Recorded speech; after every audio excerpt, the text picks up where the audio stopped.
for the people that are watching us, we live in Los Angeles, and come to the point of Los Angeles. LAFC played against Inter Miami this weekend. Did you watch the game?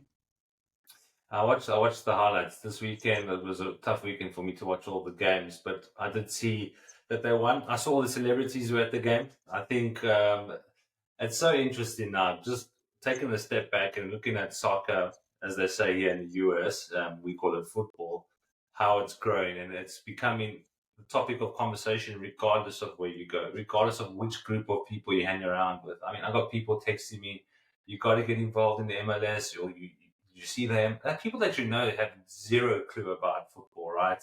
And what that shows me is that the sport is just going from strength to strength to strength. And I think the Messi play, as I would say, is working.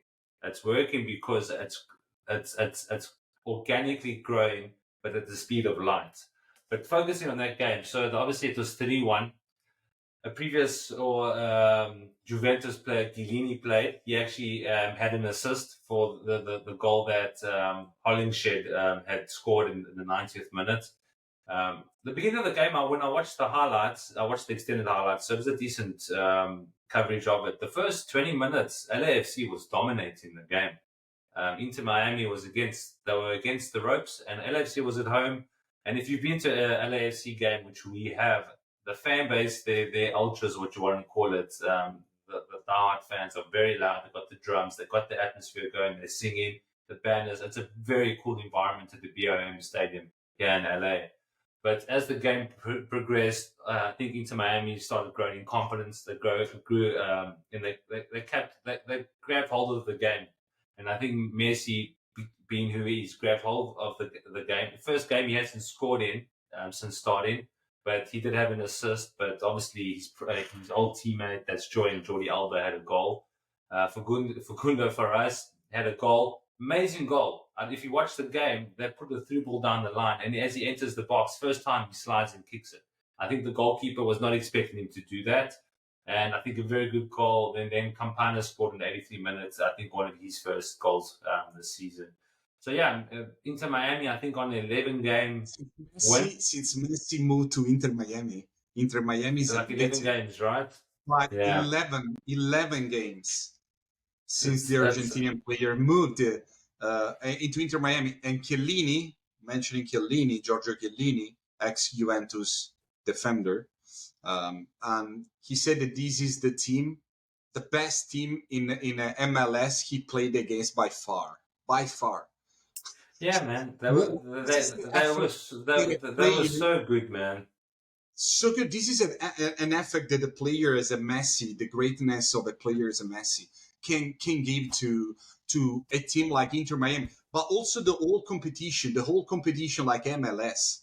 Man, MLS now can grow bigger because of Lionel Messi, and there are a lot of people that are considered, even in Italy, they consider him as the best player in the history.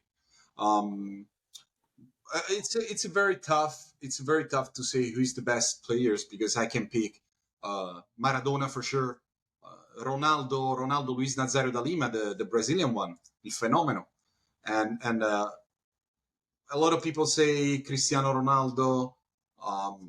There are many other, Ronaldinho, Cruyff, great players. Yeah, you know what? When it comes to that conversation, that's what I'm saying. When it comes to that conversation, it doesn't have to be a number one, and there will always be that debate. But we were so lucky. I don't think people actually grasp the fact that Messi and Ronaldo are still playing. They've been playing at the highest level for 20 years, scoring every. And it's so interesting. I watched a video the other day where they were saying, the minute Messi started scoring and making this whole hype around MLS, Ronaldo started performing in Saudi for Al Nassr, right? He started to score every game now. He scored again this week. And my point is that we should not be arguing over this. We should be basking in all this glory, right? It's amazing that we're getting to see these guys. When it comes to Messi, I think, from what I've read, obviously, I don't think I was alive at this time when Pele came to the United States, and the way in which he grew the sport here just by coming to the United States. And I think Messi now has come at the most crucial time where the sport is at a turning point, as Malcolm Gladwell says, or Malcolm Moore with Crossing the Chasm. We are on the trajectory of going up now. The fact that all of these celebrities are coming to these games, they're posting on their social media, their followers are following it. The younger kids, like I see lots of young kids walking around with Messi shirts or LAFC shirts, and you never used to see that 4 years ago when I first came here, right? Oh, So the never. sport is growing. But one thing, when I'm looking at the game stats here, and it stands true to my comments that LAFC had, for a large part of the game, they did do all right. They had 22 shots compared to Inter Miami's 9. But they had 6 shots on target where Inter had 6. Goes to show, and they had a bit of 52-48, so basically even percentage of possession. But yeah, the Messi effect, as they say, the Messi effect, and you know it's really cool. I'm sure you've seen the videos. Have you seen Messi's bodyguard that follows him up and down the line when he plays? It's quite the sight to see. You know what I mean? Like what? Yeah, you let me. I wish the Manchester United players took their job as serious as that guy takes his job, man. Then we would be okay. We would be okay. All right. Did you watch? Did you watch the bodyguards of Vladimir Putin? I haven't seen it. They should play. They should put the effort like the bodyguards of Vladimir Putin are doing with him. So, yeah, but anyway. I mean that's an embarrassing thing. And the Manchester United players should be embarrassed. Some of them that don't perform for one of the biggest clubs with the best history. It's embarrassing. Yeah, you mentioned also Cristiano Ronaldo. No, Cristiano Ronaldo. If you think that, okay, he moved in a different league. When he moved to Saudi Pro League, I guess he was the only real famous big player in the world, right? They moved there. He was the first. Yeah, he opened the floodgates, man. Yeah, and now the league is becoming better and better. They are moving a lot of good players. Mane scored this weekend as well with Cristiano Ronaldo. Mm-hmm. Also Octavio, Neymar, Benzema, everybody moved there. And Cristiano Ronaldo, 38 years old anyway, he scored already 6 goals in 4 matches. In the beginning, you can see he's got that fire in his belly. And I mean, and people could argue, yeah, it's a poor league. It doesn't matter, man. The fact that he's 38 and he's still playing full 90-minute games, he's still not injury prone. You look at Varane, you look at Zlatan, all the guys that got to his age. I mean, he's playing at the top of his game, man. And obviously, Saudi. One thing I will admit, and I will hold true for at least the time being, is that the Saudi league, when people are saying it's better than the MLS, whatever it is, just because there's better players doesn't mean the league is better. It comes down to the quality of football. It comes down to the way in which the league is run, and it comes down to the fan base, right? The United States the MLS has been around longer than the Saudi league, meaning the fan base is a bit older, but they are still leaps and bounds far behind England, Spain, Italy when it comes to fan bases. And I think fan bases is the most important thing to be considered when considering how big a league is. Because the more people that watch the league, the bigger the league, right? The more money, the more commercial deals, the better the players, the better the managers that come there, the better the quality of football. I mean, you even look at what happened with Benzema and the coach of the team in Saudi.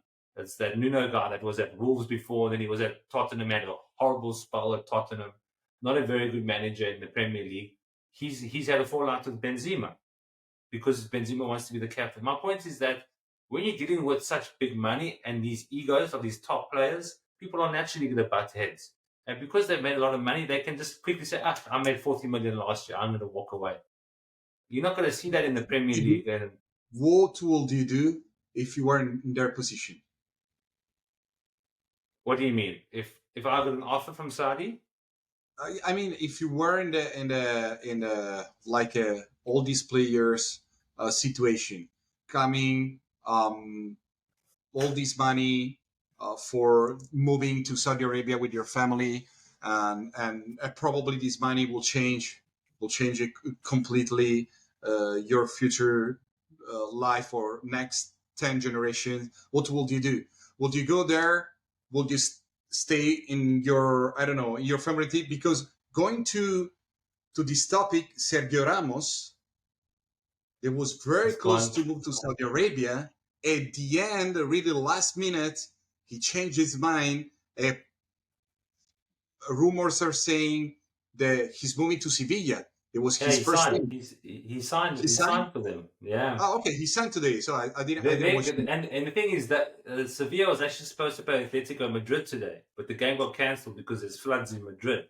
So he'll probably play that game against Wow. Atletico Madrid Oh, that's cool. when they have, Wow, yeah, that's cool. yeah. That's cool. But The guy, like other guys, they didn't move. Mbappe is one. Of course, he's already making a lot of money, tons of money. But I have a strong opinion on this, man. If I can answer your question, what would I do? So I think it's twofold, and I'll break it down. So first of all, I understand why these players are going there. To your point, they can build generational wealth. They can build wealth so that the family, the kids of the kids of the kids don't have to work ever. But I also think it comes to why are you playing the sport, right? You never grew up having posters of guys from Al Nassr on the wall. You never played FIFA with them. You never had the cards that you would share with your friends or the sticker books, whatever it is. So it is all about the money. If I'm at the tail end of my careers, if I'm hitting 30, 33, I'm definitely going to Saudi, right? But if I'm 24, 25 and I value myself and I'm good enough, I will compete in the best league that I can. But then again, some of these players, going back to Anthony, have families that they have to fend for, that are back in, whether they're in Brazil, Argentina, they don't have money, right? So now you're fending for 20 families. Obviously, you're going to go like Oscar, the Brazilian guy that was at Chelsea. He went to China, one of the first guys to go to China and make all his money. True. Tevez did the same thing. Tevez has openly come out and said he's bought homes for his family. So I can understand it. But then, like, you look at Jordan Henderson, he left Liverpool for the Saudi team. That makes sense. He's at the tail end of his career. Go make your money before you retire. But then you look at Neves that went from Wolves to Saudi at 25. Did he need to go there now? Will he be? He probably doesn't care. One thing you also have to remember, Mico, is that not all of these soccer players are as passionate about soccer than what we are. They sometimes just see it as a job. When they retire, they don't go play. They don't. No, think about Juventus.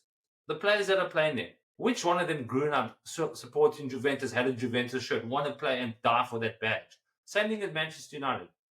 Doesn't happen anymore. Those times are done, and I get the game has moved on. But it's a conversation that we can definitely take on the next time. But I think we've come to the end of today's episode. It's been a good one. Yeah, and going back to Real Madrid, man, only Real Madrid, because we were talking about.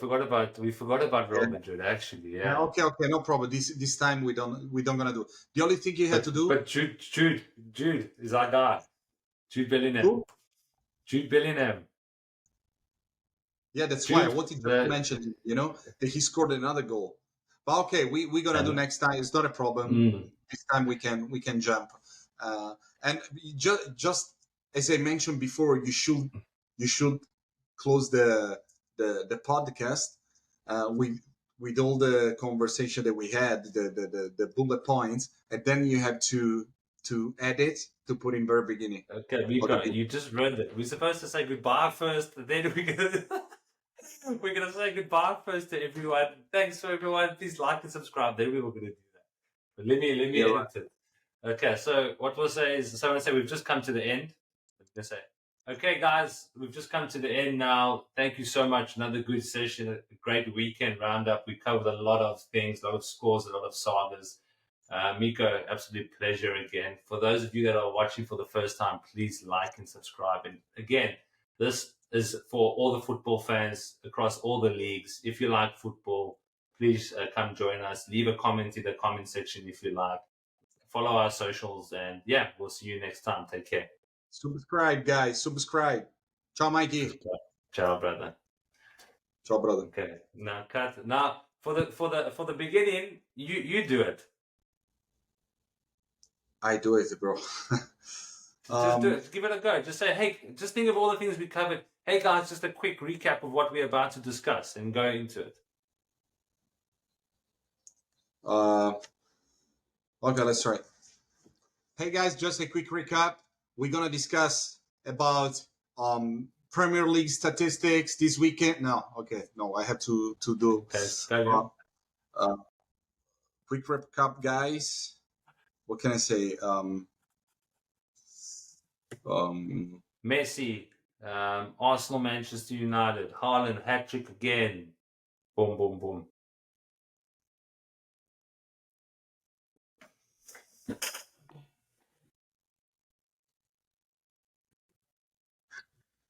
Okay.